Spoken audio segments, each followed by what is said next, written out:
How does a dyno work? What is this strange box that we connected in the place of the wheel? How do you avoid disasters like this one? And then, how did we go from a huge dyno like this one to a tiny dyno like this one? I'm in Italy at Magic Motorsports to explain you all these things. But first, in order to understand, we need to go back in time. Since the beginning of civilization, humans always needed to measure things. And I'm talking about anything, or a size to figure out how big the plot of land you were buying was, or non-tangible things like voltage, energy. Therefore, we invented a lot of universal, simple and easy to understand units of measurements, universally used in every country. Well, every country except the US, where they do crazy stuff and like to complicate easy things, with measurements like gallons, inches, feet, but that's another matter. I mean, the rest of the world created universal units of measurements for space, time, mass, temperature, and many other things. Okay, cool, but how do we measure things? We need instruments, and so for each unit we created the corresponding instruments. The meter, the clock, the scale, the thermometer. So, as we humans created new things and invented new stuff, we needed new units of measurements and new tools, which needed to be more and more sophisticated, more and more precise, until one day the cars appeared. Yeah, I'm talking about those wonderful things capable of triggering in millions of human beings an irresistible attraction for the roar of the engine, the smell of burning tires, and the emotions they make you feel. So, as technology evolved, the engines became more and more powerful, and so we started to need a way to measure that power. Well, if we think about the units, well, we already have it. Because watts are the units in the international system that universally measure the power, from washing machines to hair dryers but there's one problem. We, car lovers, we don't want to compare the V12 of a Lamborghini to the vacuum cleaner that we use for a house. So we invented the horsepower. The horsepower is a unit of measure of power, exactly like the watts. It's a synonym. But the question is, why do we talk about horsepower? Well, simply, when the first engine started to become popular, the easiest way to explain to people how powerful that engine was to compare it to horses. Something like, hey, how powerful is that engine? Nah, like 4 horses. So today we still like to measure car power in horsepowers, so we usually find both. And the calculation is very simple. 1 horsepower equals 735.49 watts. So 1000 horsepower is around 735 kilowatts. That's easy. Okay, cool, but I still didn't talk about how do we measure the horsepowers of a car. Because we need something equivalent to the ruler or the thermometer. So that's the reason why the dynos were invented. And now I will explain you the engineering behind a dyno. Basically, we are used to see the dynos like a platform with rollers. And usually in the world there are 2 types of dyno. The single roller or the double roller. In the single it's harder to put the car, but it wears the tires less. While in the double, it's easier to put the car, but it wears the tires more. The front and the rear axes are connected by a rubber band, which you can see down here, which is connected using this ingenious mechanism that allows the band not to break when you stretch the bench to adapt it to longer cars. So basically, you put the car in the dyno, you adjust the pace between front and rear, you put the car on the rollers, and you tie the car to the dyno. And guys, this is not simple. Because if you make a mistake in this part, you risk to destroy the car, the dyno, and to hurt yourself. So, once we properly tied the car to the dyno, we are ready to start. So when the car accelerates, it makes the rollers spin, and the torque is measured by something inside here. On the side of the roller, there is this electromagnetic brake, which, when the roller starts rolling, he tries to break the spinning. So basically you accelerate and this brake tries to slow you down. It works like an electric motor in the opposite. So it takes energy, but instead of pushing you, it breaks you down. But why? I'll explain you. When you're on the bench, you accelerate 100%. What happens? It happens that the car accelerates, the RPMs go up, and the wheels spin faster and faster. At this point, let's imagine that we put an opposite torque that slows down the acceleration. And at some point, for example, the engine reaches 3000 RPM, but then stops accelerating. Why?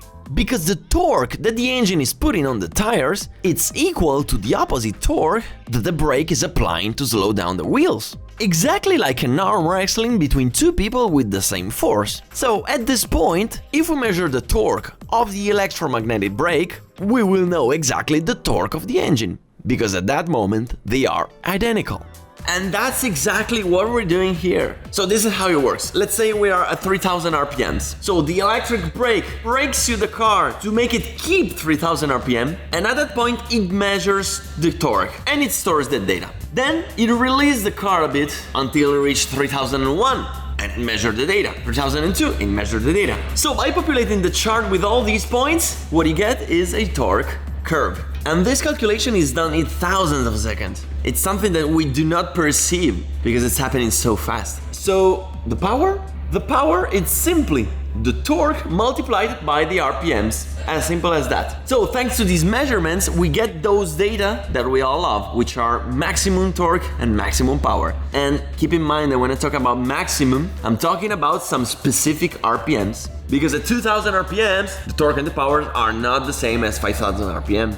And as you can see, we never talk about speed, because the maximum speed is just something about marketing, okay? It's something to say, well, this car makes 300, but it's not a reliable measurement because it depends on many factors like wind, like the road, like tires, like the weather conditions, so it's never constant. Actually, also the speed and the torque are not constant because they depend on the ambient conditions. For example, if you put this car on a dyno in the Sahara Desert, you will get a different result compared to the same car in Norway. That's why in every result you get from a dyno, you also see the temperature and humidity conditions.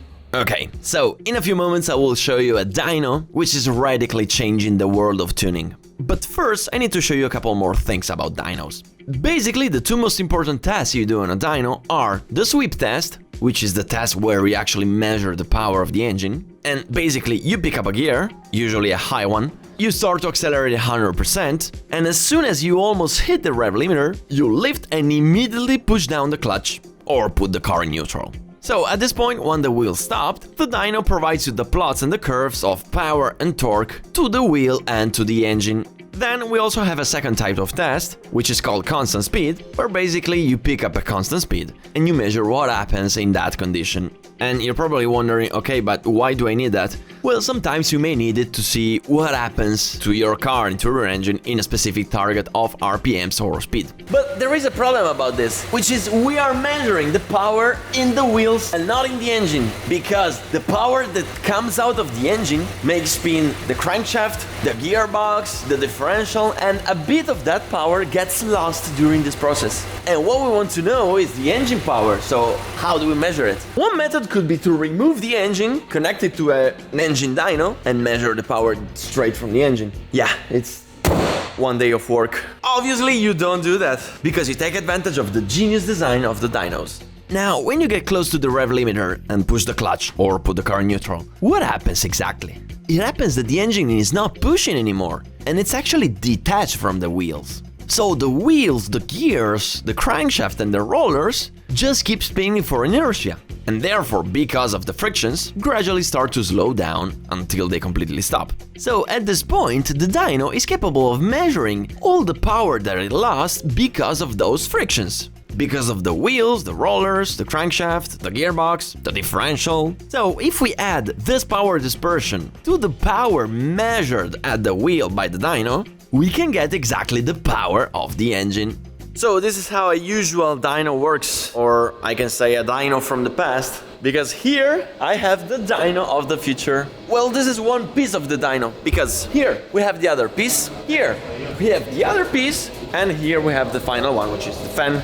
Yeah, obviously you need to cool down the car. So this is called Dynamag Hub, and it's 100% designed and manufactured by Magic Motorsports. You remember that Italian company that I showcased you in 2 years ago video? They do some super cool stuff about ECU remapping, tuning. The super cool thing about this product is that it's super small, it can easily be moved around, and it's scalable, which means that if you test two-wheel drive car, you buy just 2 hubs, and if you want to start rolling 4-wheel drive car, you can buy 2 more. So, let me put on the Cupra so I can show you how it works. Now, the procedure is mega simple. First of all, you remove the wheels and connect this joint. And just look at how cool is this. The side of the joint connected to the dyno works like an articulation.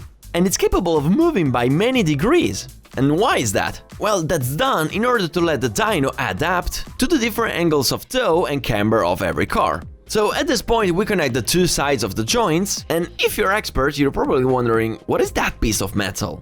Well, that is a simple and genius part, which has been patented by Magic Motorsports, which basically allows us to support the torque wrench while we are fastening the tire nuts without the need of another person holding the brake. Then we open the stabilizing arm, we do the same on the other side, and then we're ready to start the test. That's it! We're ready to roll! No need to build anything, no need to tie the car, nothing! And then when we're done, we move it there and forget about it. That's way easier than I expected. Okay, but at this point, how powerful is this Cupra?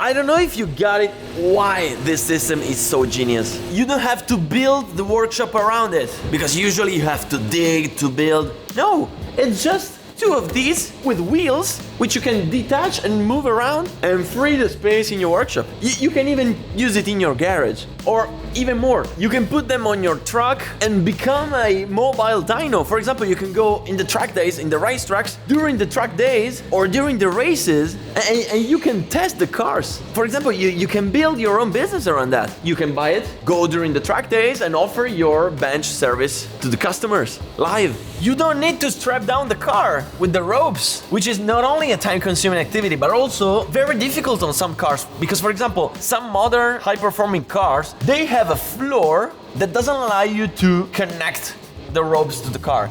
That means they have to put those cars on the bridge, remove the floor, and then move them on the bench, which is a mess. That means that this dyno is even safer because you don't risk to crash the car on the dyno, because I don't know if you know it, but there have been many crashes on the dyno.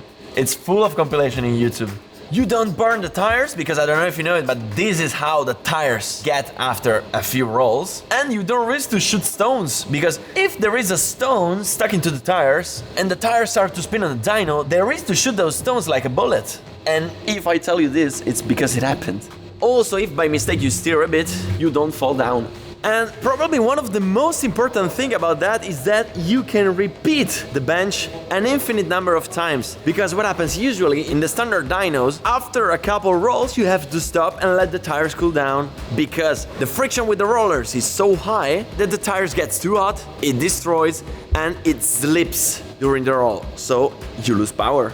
And the measurement is not precise. The software is super new, written in 2021. You save so much space that you can put the fan very close to the radiator and provide a better cooling. It's more precise, but especially it's much less expensive than the classic dynos. You can pay even less than half of it. So let's see now how it works with a different map, because the guys from Magic Motorsports were able to reverse engineer the ECU just a couple of weeks ago, and they got a custom map. They say it's a conservative map, so let's see how it works. There is in the Flex via OBD to upload the custom map. So let's do the final test, and now the power went from 242 to 284 horsepower, while the torque went from 371 to 457 Newton meters. So now you know how dyno works, and now you know what is the Dynamite Hub. Thanks Magic Motorsports, thank you guys, and see you next video. Bye bye!